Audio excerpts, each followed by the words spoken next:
Catalyst है जो catalyst होता क्या है?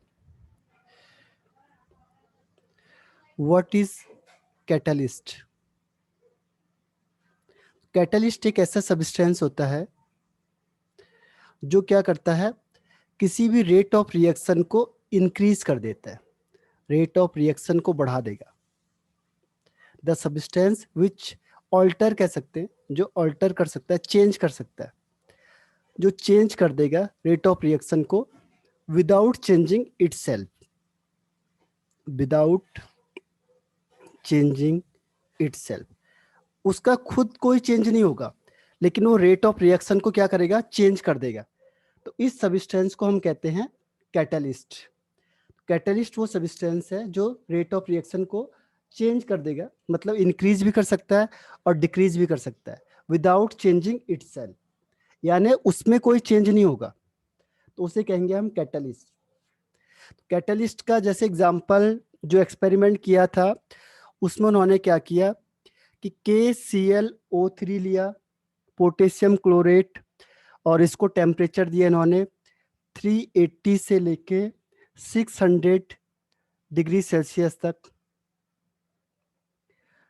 और इससे क्या बनेगा, इससे बनेगा KCl एंड O2, इसे बैलेंस कर लो। तो ये रिएक्शन कराई उन्होंने, तो टाइम काफी लगा उन्हें करने में। अब उन्होंने क्या किया कि इसकी जगह पे एक सब्सटेंस डाल दिया MnO2। तो मैग्नीज डाइऑक्साइड को जैसे डाला इन्होंने, तो क्या हुआ कि जो KClO3 था, ये KCl और ऑक्सीजन में क्या हुआ, कन्वर्ट हो गया, ठीक है। और इसमें टेम्परेचर भी कम लगा, 200 से लेके 360 डिग्री सेल्सियस तक। और रेट ऑफ रिएक्शन भी ये फास्ट था, इसमें जो रेट ऑफ रिएक्शन था वो फास्ट था और पहले वाले में स्लो था, यानी ये रिएक्शन जल्दी हो गई और ये रिएक्शन देर में हुई। तो उन्होंने कहा कि जो ये सब्सटेंस है जिसने रेट ऑफ रिएक्शन को इंक्रीज कर दिया, इसको क्या नाम दिया इन्होंने, कैटलिस्ट का नाम दिया। ये इसका मास चेंज नहीं होगा, जितना अगर सपोज करो उन्होंने 5 ग्राम इसे डाला है तो लास्ट में ये 5 ग्राम ही वापस मिलेगा, यानी इसका मास भी चेंज नहीं होगा और इसका कंपोजिशन भी चेंज नहीं होता है। कंपोजिशन मतलब जिससे मिलके बना है, MnO2 है, तो MnO2 चेंज नहीं होगा बिल्कुल ही, ये यही रहेगा। तो ये चेंज नहीं हुआ बिल्कुल ही, विदाउट चेंजिंग इटसेल्फ, ये खुद चेंज नहीं होगा, लेकिन ये रेट ऑफ रिएक्शन को क्या कर देगा, चेंज कर देगा। तो इस सब्सटेंस का नाम है कैटलिस्ट। और ये किसने देखा था, बर्जीलियस ने दिया था इसका नाम 1835 में, बर्जीलियस 1835 में। तो कैटलिस्ट है क्या कि जो किसी भी रेट ऑफ रिएक्शन को, the substance which alter the rate of reaction but remain unchanged at last, लास्ट में वो अनचेंज रहता है या फिर विदाउट चेंजिंग इटसेल्फ, उसे कहेंगे कैटलिस्ट। इसमें कोई डाउट है, कैटलिस्ट?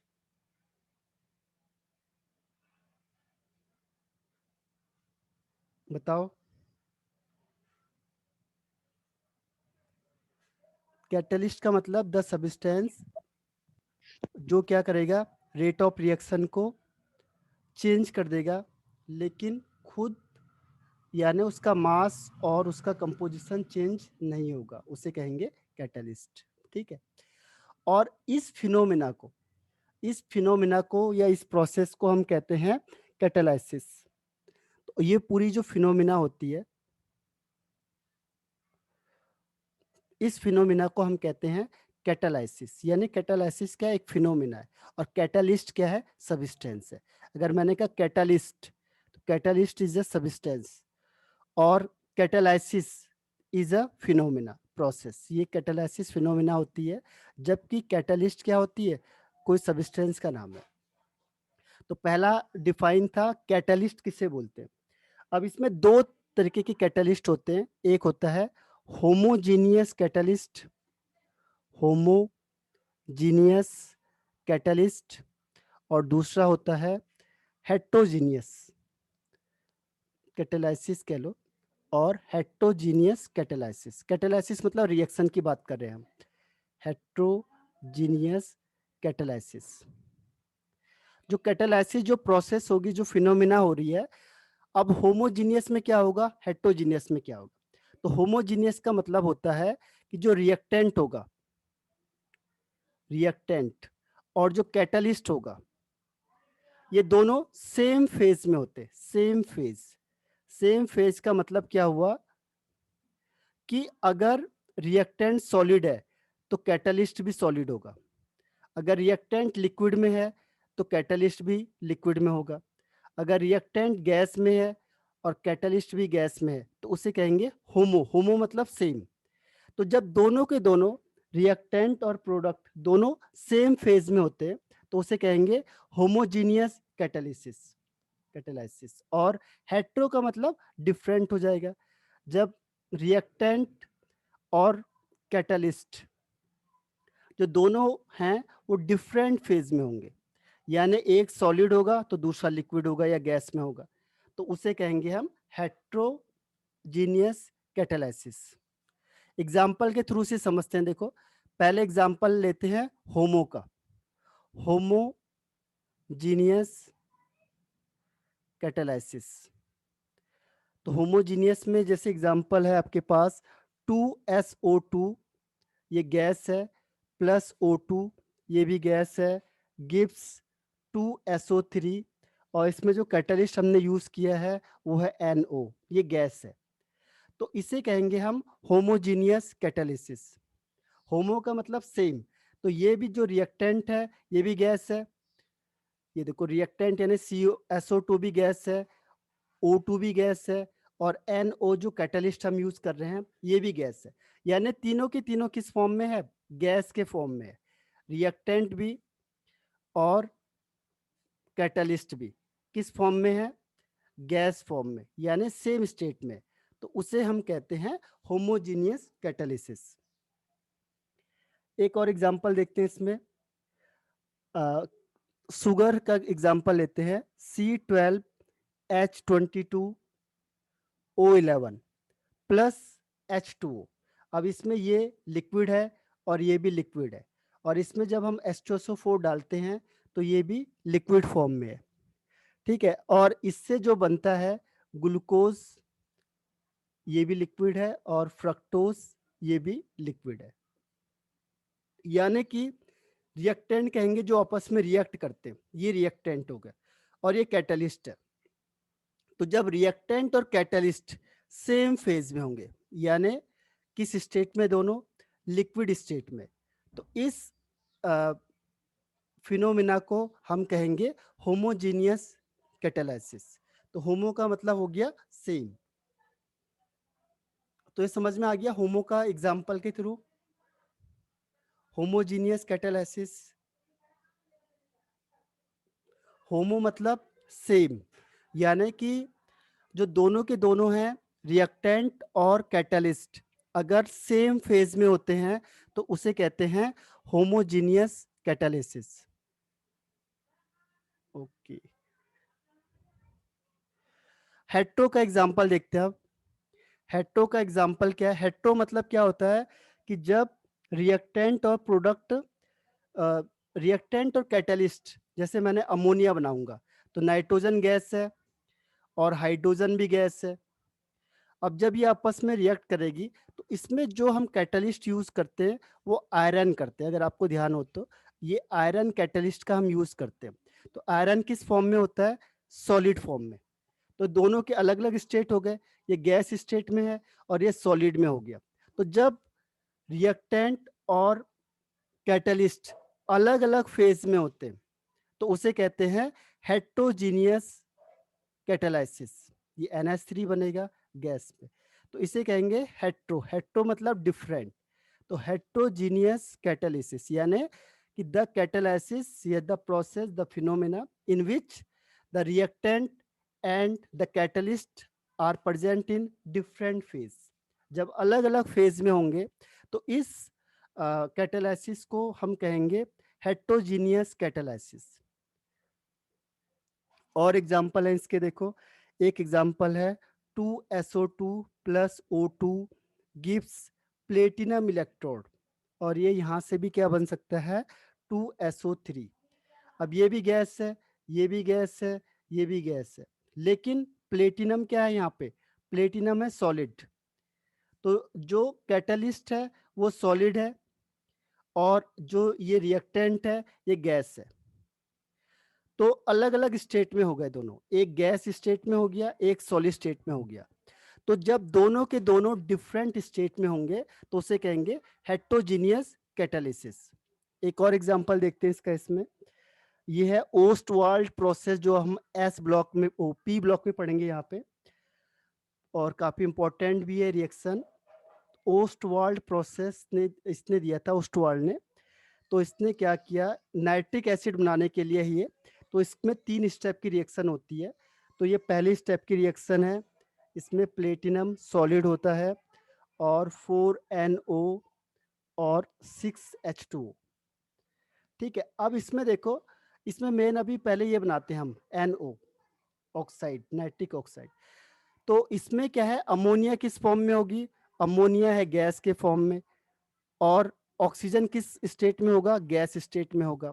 लेकिन जो इसमें हमने कैटलिस्ट यूज किया है वो कौन से स्टेट में है, सॉलिड स्टेट में। ठीक है, तो ये किस में हो गया, गैस स्टेट में, और ये किस स्टेट में है, सॉलिड स्टेट में है। यानी कि जो कैटलिस्ट है जो रेट ऑफ रिएक्शन को चेंज कर रहा है, और जो रिएक्टेंट है, इन दोनों का स्टेट या फेज क्या होता है, डिफरेंट होता है। तो that is called heterogeneous catalysis. तो हेट्रो मीन्स डिफरेंट और होमो मीन्स सेम। तो ध्यान रखना है कि होमो और हेट्रो क्या है, इसमें कोई दिक्कत किसी को। होमो में जो रिएक्टेंट होगा और जो कैटलिस्ट होगा उसका फेज सेम होगा, the catalysis in which the reactant and catalyst have same phase. और अगर डिफरेंट फेज होगा तो दैट इज कॉल्ड हेट्रो। इसमें कोई डाउट,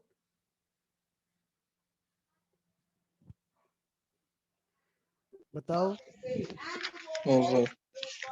ओके, अब देखो होमो और हेट्रो के बाद आता है next one is type of catalyst. Type of catalysis में फिर क्या हो गया, पॉजिटिव और नेगेटिव कैटालिसिस। पॉजिटिव से आप क्या समझ जाओगे और नेगेटिव से आप क्या समझोगे इसमें। व्हाट इज पॉजिटिव कैटालिसिस और what is negative catalysis.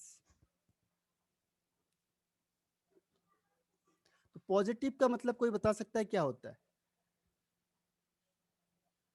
Positive catalysis क्या हुआ।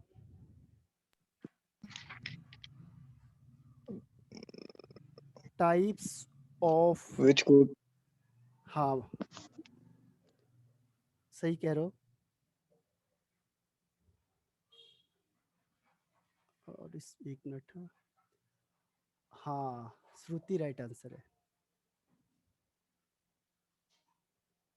तो देखो कैटालिस्ट का मतलब होता है पॉजिटिव। देखो दो तरीके के कैटालिसिस फिर होते हैं, एक होता है पॉजिटिव, जैसे कोई भी इंसान होता है वो किसी भी चीज को दो तरीके से ले सकते हैं, एक है पॉजिटिवली और एक होता है नेगेटिवली। तो यहाँ पे भी यही है कि पॉजिटिव और नेगेटिव, ये डिपेंड करता है आपके ऊपर। कोई भी इंसान होगा जो लाइफ में आगे बढ़ता है तो उसमें दो तरीके की थिंकिंग होती है हमारी, हम किसी भी चीज को पॉजिटिवली लेंगे या फिर हम उसे नेगेटिवली लेंगे। हाँ सही है सुमित और श्रुति दोनों ने सही आंसर दिया। तो पॉजिटिव कैटालिसिस का मतलब क्या होता है कि जो क्या होता है, जो रेट ऑफ रिएक्शन को इंक्रीज कर देगा। ठीक है, जिसमें जो रेट ऑफ रिएक्शन होगी वो क्या होगी, इंक्रीज हो जाएगी। अगर जो रेट ऑफ रिएक्शन है वो बढ़ जाती है, रेट ऑफ रिएक्शन फास्ट हो जाएगी या इंक्रीज हो जाएगी।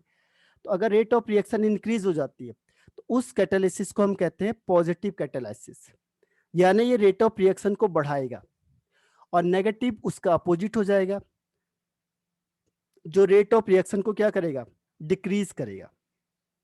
तो जो रेट ऑफ रिएक्शन को डिक्रीज करेगा उसे कहेंगे हम नेगेटिव कैटालिसिस या कैटालिस्ट। और जो रेट ऑफ रिएक्शन को इंक्रीज करेगा हम उसे क्या बोलेंगे, पॉजिटिव कैटालिस्ट। पॉजिटिव का मतलब पॉजिटिव वे में काम कर रहा है, यानी रेट ऑफ रिएक्शन को बढ़ा रहा है, और ये रेट ऑफ रिएक्शन को डिक्रीज कर रहा है। देखो दोनों चीज की जरूरत होती है हमारे पास। ये ऐसी है जैसे आप गाड़ी चलाते हो ठीक है, आपके पास बाइक होगी, स्कूटी होगी या कोई गाड़ी होगी, तो उसमें देखो दोनों चीज होती है, एक एक्सीलेटर होता है और दूसरा क्या होता है, ब्रेक होता है। तो एक्सीलेटर का काम क्या है, रिएक्शन यानी कि स्पीड को बढ़ाना, तो ये स्पीड को बढ़ा भी देता है। और ब्रेक भी है आपके पास, जो रेट ऑफ रिएक्शन को क्या करेगा, कम कर देगा, रोक देगा, स्टॉप कर सकता है। तो दोनों चीज की जरूरत है। अगर आप बोलोगे ब्रेक नहीं है तो आप गाड़ी चला सकते हो क्या, नहीं चला पाओगे, क्योंकि बिना ब्रेक के गाड़ी चल ही नहीं सकती है। ठीक है, तो ब्रेक का मतलब क्या हुआ, जो स्पीड को स्लो करता है या कम कर देता है। तो ये इसका मतलब ये किसका काम कर रहा है, यहाँ पे नेगेटिव कैटलिस्ट का काम कर रहा है। तो नेगेटिव का मतलब क्या हुआ, जो रेट ऑफ रिएक्शन को कम कर देगा। तो इसकी भी जरूरत है उतनी जितनी किसकी जरूरत है, पॉजिटिव कैटलिस्ट की जरूरत है, जो रेट ऑफ रिएक्शन को बढ़ा देता है। जैसे एक्सीलेटर होता है गाड़ी में, ये स्पीड को बढ़ा देगा। और अगर आपको स्पीड कम करनी है तो उसके लिए ब्रेक है, ब्रेक लगाओगे तो स्पीड कम हो जाएगी, एक्सीलेटर दोगे तो स्पीड बढ़ जाएगा। ठीक है, तो ऐसे ही पॉजिटिव और नेगेटिव कैटलिस्ट होते हैं। एक रेट ऑफ रिएक्शन को बढ़ा देता है और दूसरा क्या होता है, रेट ऑफ रिएक्शन को कम कर देता है। ठीक है, तो उसे कहते हैं हम नेगेटिव कैटालिसिस या इनहिबिटर भी कहते हैं। इनहिबिटर का मतलब रोक देना, इनहिबिटर जो रेट ऑफ रिएक्शन को कम कर देगा, डिक्रीज कर देगा। एग्जाम्पल के थ्रू समझते हैं। पहला एग्जाम्पल लेते हैं पॉजिटिव का, पॉजिटिव कैटालिसिस, ये कैटालिस्ट। पॉजिटिव में क्या होगा, देखो पॉजिटिव में जैसे मैंने कहा H2O2 है। ठीक है, H2O2 क्या करता है, ये लिक्विड फॉर्म में है, यहाँ प्लेटिनम है, ये सॉलिड फॉर्म में है। अब ये रेट ऑफ रिएक्शन को बढ़ाएगा और क्या बन जाएगा, वाटर प्लस ऑक्सीजन। ठीक है, तो अब बताओ कि ये कौन सा है, होमोजीनियस कैटलिस्ट है या हेट्रोजीनियस कैटलिस्ट है। पहला वाला एग्जांपल किसका है, होमो का या हेट्रो का।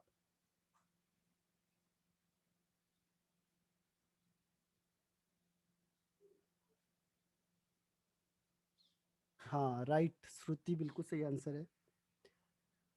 तो ये एग्जांपल है किसका, हेट्रो का।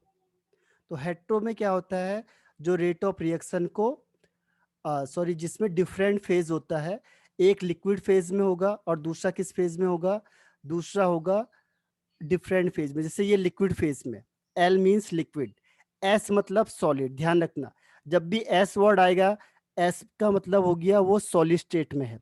जिसके ब्रैकेट में एल लिखा होगा मीन्स लिक्विड स्टेट में है, और अगर जी लिखा होगा मीन्स गैस फेज में है, और ए क्यू लिखा होगा मीन्स एक्वस स्टेट में।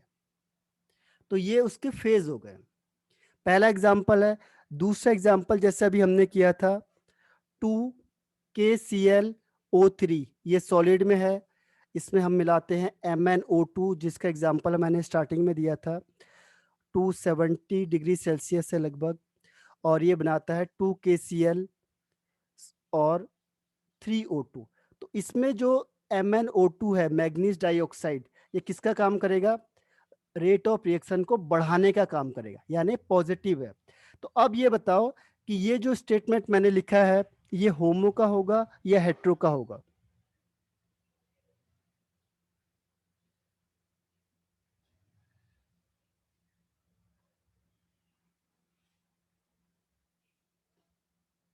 हाँ राइट, वेरी गुड श्रुति। तो ये जो एग्जाम्पल है, एग्जाम्पल किसका है, होमो कैटलिस्ट का। होमो का मतलब हो गया कि जो दोनों के दोनों स्टेट होते हैं वो सेम स्टेट में होंगे। जैसे पहला क्या है आपका, सॉलिड स्टेट है, और दूसरा भी क्या है, सॉलिड स्टेट है।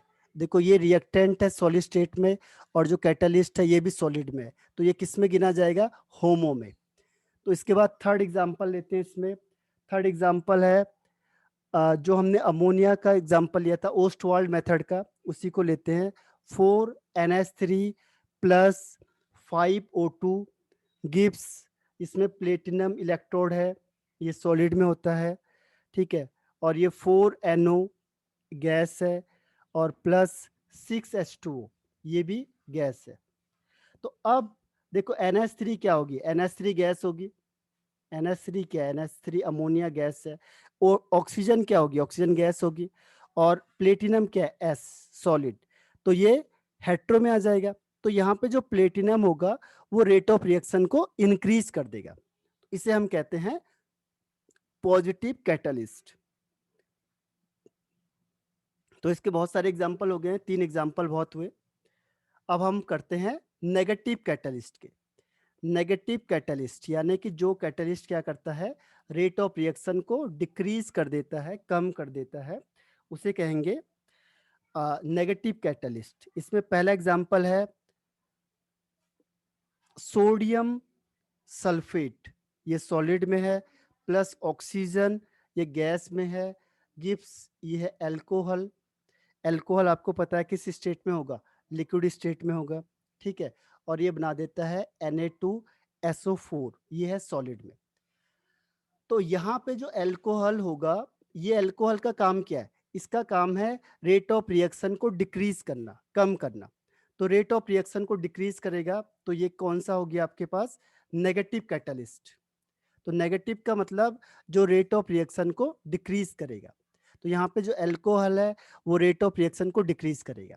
अब मुझे बताओ कि ये होमो में आएगा या हेट्रो में आएगा।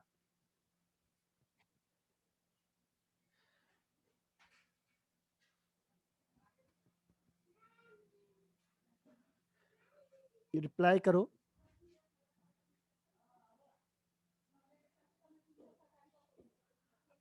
हाँ राइट श्रुति, वेरी गुड। तो ये वाला जो एग्जाम्पल है वो किसका एग्जाम्पल हो जाएगा, हेट्रो का।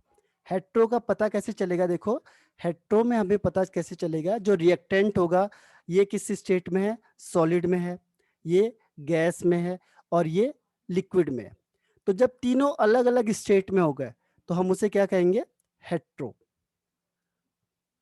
क्वेश्चन वाज कि this catalyst is catalysis is homo catalysis और हेट्रोजीनियस कैटालिसिस। तो इसमें मैं आपको एक बार फिर से बता देता हूँ थोड़ा सा स्टार्टिंग से ही। कैटलिस्ट किसे कहते हैं, कैटलिस्ट वो होता है, वो सब्सटेंस होता है जो किसी भी रेट ऑफ रिएक्शन को ऑल्टर कर देता है, चेंज कर देता है विदाउट चेंजिंग इटसेल्फ। ये ऐसी है जैसे टीचर होता है, विदाउट चेंजिंग इटसेल्फ।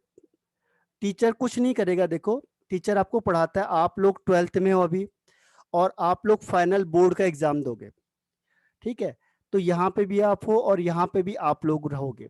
लेकिन जो इंटरमीडिएट होता है, कैटलिस्ट क्या करता है, यानी टीचर क्या करता है कि जो आपका सिलेबस होता है, आपकी जो चीजें होती है उसे थोड़ा आसान कर देता है।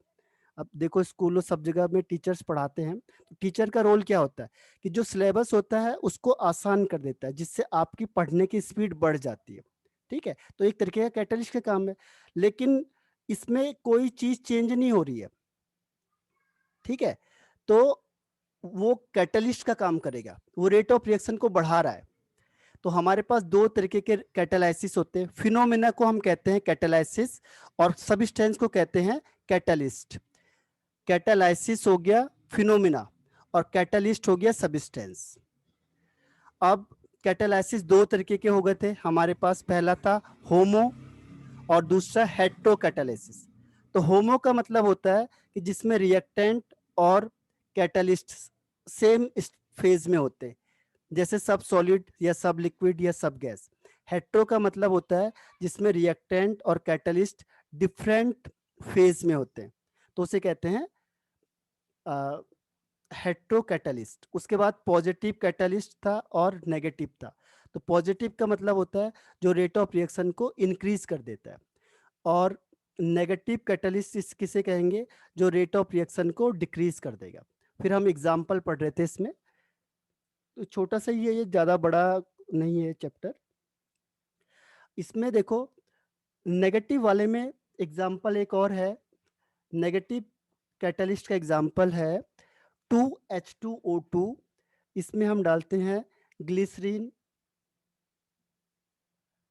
ये लिक्विड स्टेट में है और ये भी लिक्विड स्टेट में, और यहाँ पे मैंने लिखा 2H2O, ये भी लिक्विड है, और O2।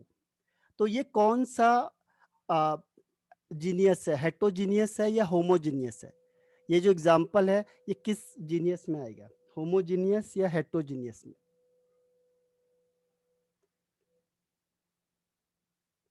हाँ राइट श्रुति, वेरी गुड। और इसके अलावा कोई आंसर।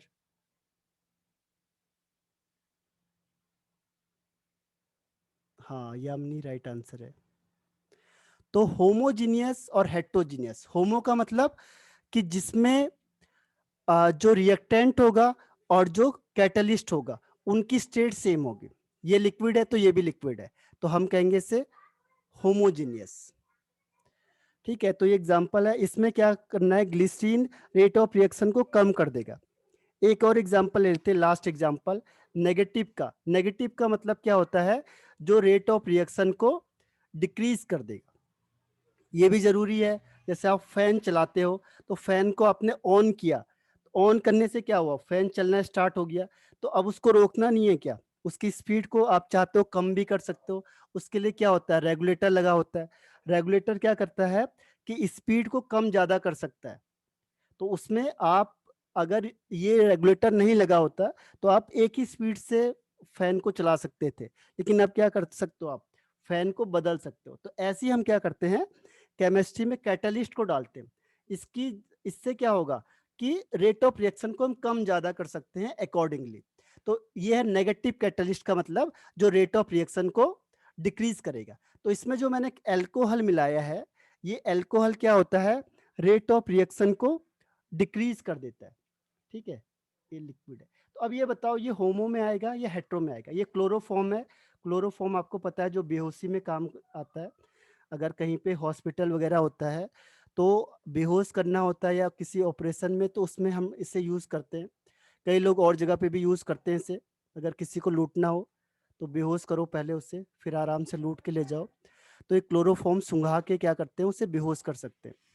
तो ये क्लोरोफॉर्म में जैसे ऑक्सीजन डालोगे आप, एल्कोहल क्या करेगा, उसके रेट ऑफ रिएक्शन को डिक्रीज कर देगा। तो ये होमो में आएगा या हेट्रो में आएगा, बताओ। दिस इज होमो कैटालाइसिस और हेट्रो कैटालाइसिस।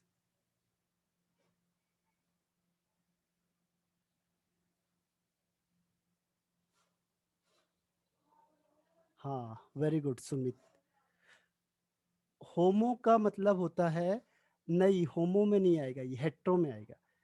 हेट्रो में क्यों आएगा, देखो, क्योंकि जो रिएक्टेंट है, देखो रिएक्टेंट में ये लिक्विड है, ये गैस है, तो अलग अलग स्टेट हो गए, और ये भी लिक्विड हो गया। तो तीनों में से दो स्टेट हो गए, एक लिक्विड में है और एक गैस में है। तो ये किस में आएगा, हेट्रो में आ जाएगा। हेट्रो का मतलब डिफरेंट, कोई भी एक अलग होगा तो हम हेट्रो बोल देंगे उससे। ठीक है, कोई भी एक डिफरेंट होगा तो हम बोलेंगे हेट्रो है। और अगर तीनों सेम होंगे तभी हम क्या कहेंगे, होमो है। होमो का मतलब ऑल, जितने रिएक्टेंट और कैटलिस्ट है, अगर तीनों सेम स्टेट में आ रहे हैं तो हम उसे होमो कहेंगे, अदरवाइज वो हेट्रो में आ जाएगा। तो यहां तक आपने पढ़ लिया है, तो एक स्टेप इसका खत्म हो गया, टाइप्स वगैरह इसके खत्म हो गए।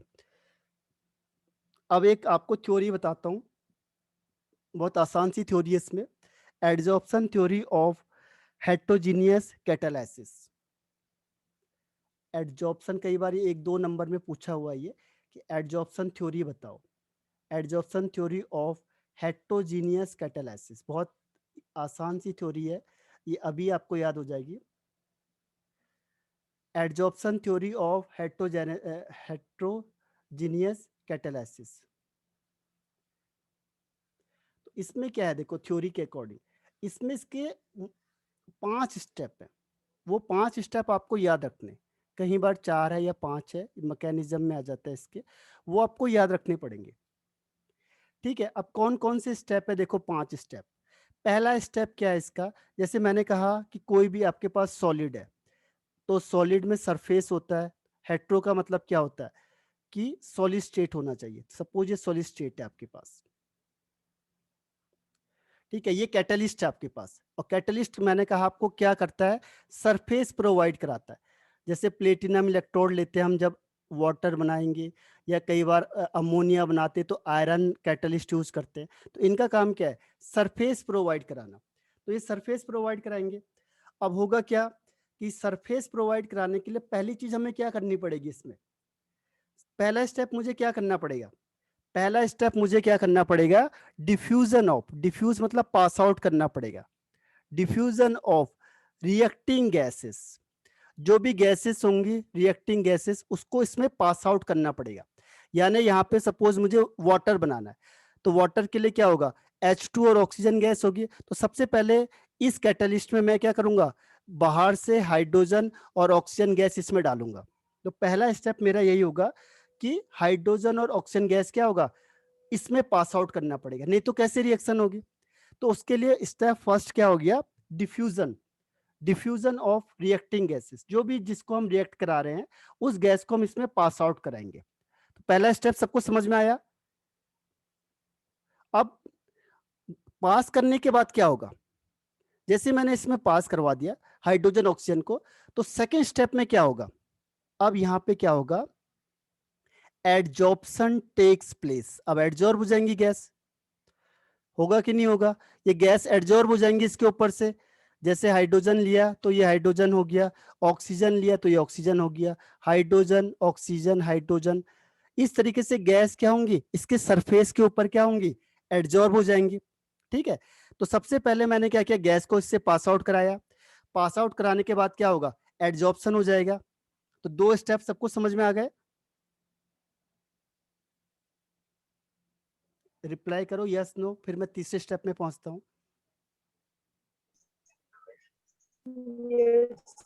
ओके, अब देखो अब क्या होगा, जैसे ये सरफेस था आपके पास, अब इसके गैस यहाँ पे एडजॉर्ब हो गए, यानी ये कौन सा एडजॉर्प्शन हो गया, फिजिकल एडजॉर्प्शन हो गया।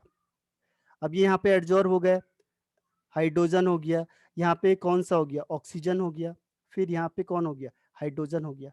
अब क्या होता है देखो, अब इसके बाद क्या होगा, इंटरमीडिएट कॉम्प्लेक्स फॉर्म्ड हो जाता है। इंटरमीडिएट कॉम्प्लेक्स यहाँ पे बन जाएगा, इंटरमीडिएट बन जाता है। इंटरमीडिएट का मतलब क्या होगा, देखो इंटरमीडिएट कॉम्प्लेक्स लिखा रहता है बुक में आपके, intermediate complex formed. Intermediate complex में होगा क्या, देखो अब जो ये रिएक्टेंट है आपके पास, अब इन दोनों के बीच में क्या होगा, बॉन्डिंग स्टार्ट हो जाएगी। अब ये आपस में बॉन्डिंग करने लगेंगे, यानी कि रिएक्टिव मॉलिक्यूल्स आपस में क्या करने लगेंगे, कंबाइंड होने लगेंगे यहाँ पे। तभी तो हमने सरफेस दिया, नहीं तो हमें जरूरत क्या थी सरफेस देने की, क्योंकि ये दोनों पास ही नहीं आ रहे थे किसी भी कंडीशन में। तो हमने इसको पास लाना था, तो पास लाने के लिए हमने क्या टेक्निक यूज करी, कि हमने इसको सॉलिड में पास आउट कराया। अब सॉलिड में पास आउट होगा तो यहाँ पे क्या होगा, एडजॉर्प्शन की वजह से मजबूरी है इनको किसके ऊपर रहना है, ठीक है, ये मजबूरी है इनकी। अब जब ये पास पास आ गए तो अब इनके बीच में क्या होगा, केमिकल रिएक्शन टेक्स प्लेस। अब केमिकल रिएक्शन किसके बीच में स्टार्ट हो जाएगी, take place between reactants. Reactant के बीच में केमिकल रिएक्शन होने लग गई, वही तो हमारा एम था कि इन दोनों के बीच में रिएक्शन हो, नहीं तो इसका क्या फायदा है। यहाँ पे मैंने कोई भी चीज ली है, कैटलिस्ट यूज किया है, उसका फायदा क्या हुआ, ठीक है, उसको हम क्यों लाए, क्योंकि उसका मेन काम क्या था, कि इनको पास पास लाना था। नहीं तो हाइड्रोजन ऑक्सीजन गैस कहां से आएगी, गैस ये दोनों तो दूर दूर चली जाएंगी। लेकिन हमने क्या किया, इसको किसी सरफेस से पास आउट कराया, प्लेटिनम से, जिसके साथ इसकी बॉन्डिंग अच्छी हो। केमिकल में क्या होता है, स्पेसिफिसिटी होती है, हर एक के साथ नहीं होता। तो हमने देखा कि जो प्लेटिनम है इसके साथ इन दोनों की बॉन्डिंग अच्छी है, यानी कि दोनों इसमें अच्छा एडजॉर्ब हो जा रहे हैं। और जब एडजॉर्ब होंगे पास पास आ गए, अब इनके बीच में इंटरमीडिएट बॉन्ड फॉर्म्ड हो गए। ठीक है, अब थर्ड स्टेप समझ में आया सबको, कि यहाँ पे ये मेन स्टेप है, यहीं पे इसे कहते हैं इंटरमीडिएट कॉम्प्लेक्स फॉर्म्ड होने लग गया, इंटरमीडिएट स्टेप है ये। यहाँ पे मेन स्टेप है, यहाँ पे रिएक्शन स्टार्ट हो गई है, जिसके लिए हमने किया था ये वो स्टेप मेन ये है कि हम चाहते हैं इसमें वाटर बने। तो वाटर कैसे बनेगा, जब हम इसे बिल्कुल पास पास लाएंगे तो इसके बीच में केमिकल रिएक्शन होगी रिएक्टेंट के बीच में। इसका क्या रोल है, ये तो इस तो केवल सरफेस प्रोवाइड करा रहा अपना बस, बाकी कैटलिस्ट का काम कुछ नहीं है। और इसने क्या किया, सरफेस प्रोवाइड कराया, इसको मॉलिक्यूल को पास पास लाया, इन्होंने आपस में रिएक्शन करी, और रिएक्शन करने के बाद क्या होगा, अब फोर्थ स्टेप, अब क्या हो गया यहाँ पे, अब रिएक्टिंग कंपाउंड क्या होगा, प्रोडक्ट फॉर्म्ड हो जाएगा। अब जो रिएक्टेंट था वो किस में चेंज हो जाएगा, प्रोडक्ट में। अब यहाँ पे प्रोडक्ट फॉर्म्ड हो गया, ये पूरा वाटर बन गया, यानी प्रोडक्ट फॉर्म्ड हो गया। अब यहाँ पे होगा डिजॉर्प्शन। अब जो बन गया, जिसका काम खत्म हो गया, तो क्या होगा, डिजॉर्प्शन ऑफ प्रोडक्ट। अब प्रोडक्ट यहाँ से निकल जाएंगे बाहर। ठीक है, तो पहले इंटरमीडिएट बना, इंटरमीडिएट के बाद ये प्रोडक्ट बन गया, और प्रोडक्ट के बाद क्या होगा, फिफ्थ स्टेप कर लो इसे, पहले रिएक्टेंट प्रोडक्ट में कन्वर्ट हो जाएगा केमिकल रिएक्शन से, और फाइनली क्या होगा, डिजॉर्प्शन होगा। यानी कि जो ये गैस थी यहाँ से, ये गैस किस फॉर्म में निकल गई, वाटर के फॉर्म में बाहर निकल गई, और ये सरफेस फिर से अवेलेबल हो जाएगा फॉर फर्दर रिएक्शन के लिए। जो सरफेस है वो फिर से क्या होगा, अवेलेबल हो जाएगा किसके लिए, फॉर फर्दर प्रोसेस। फिर दोबारा दूसरी गैस आएंगी, ये नहीं कि यही अटकी रहेंगे।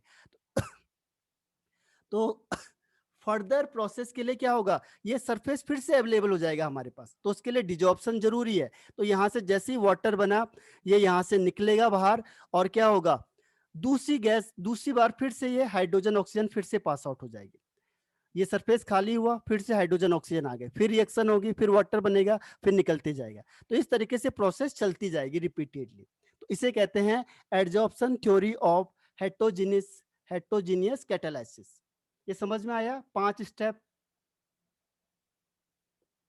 पहले स्टेप में क्या था, डिफ्यूजन ऑफ गैस। सबसे पहले मैंने गैस को पास आउट किया, इसमें था ये सरफेस है आपके पास। स्टेप फर्स्ट में क्या हुआ कि जो गैस है, सपोज ए बी ले लिया मैंने यहाँ पे, तो मैंने क्या किया, ए बी गैस को इसमें कर दिया, पास आउट कर दिया। ए और बी को यहाँ पे मैंने भेज दिया, जाओ। अब ये ए बी यहाँ गए तो क्या होगा, इसका एडजॉर्प्शन होगा। ये क्यों भेजे मैंने, मेन एडजॉर्प्शन के लिए भेजे। सेकेंड स्टेप में यहाँ पे इसके बीच में एडजॉर्प्शन हो गया। थर्ड स्टेप में क्या हुआ, इंटरमीडिएट फॉर्म हो जाएगा, यानी अब ए और बी के बीच में बॉन्डिंग स्टार्ट हो जाएगी। ठीक है, अब जैसे इसके बीच में जाएगा, ए और बी के बीच में बॉन्डिंग स्टार्ट हो गई। फोर्थ में क्या हुआ, जो रिएक्टेंट था वो किस में कन्वर्ट हो गया, प्रोडक्ट में बन गया। यहाँ से प्रोडक्ट बन जाएगा, केमिकल बॉन्डिंग पूरी बन जाएगी इसमें। और उसके बाद फिर क्या होगा, डिजॉर्प्शन हो जाएगा। फिर ये जैसे प्रोडक्ट बनेगा, ये यहाँ से निकलेगा, और ये स्पेस क्या होगा, अवेलेबल हो जाएगा फॉर फर्दर रिएक्शन के लिए। तो टाइम खत्म हो रहा है, रिज्वाइन करना है सेम आईडी पे।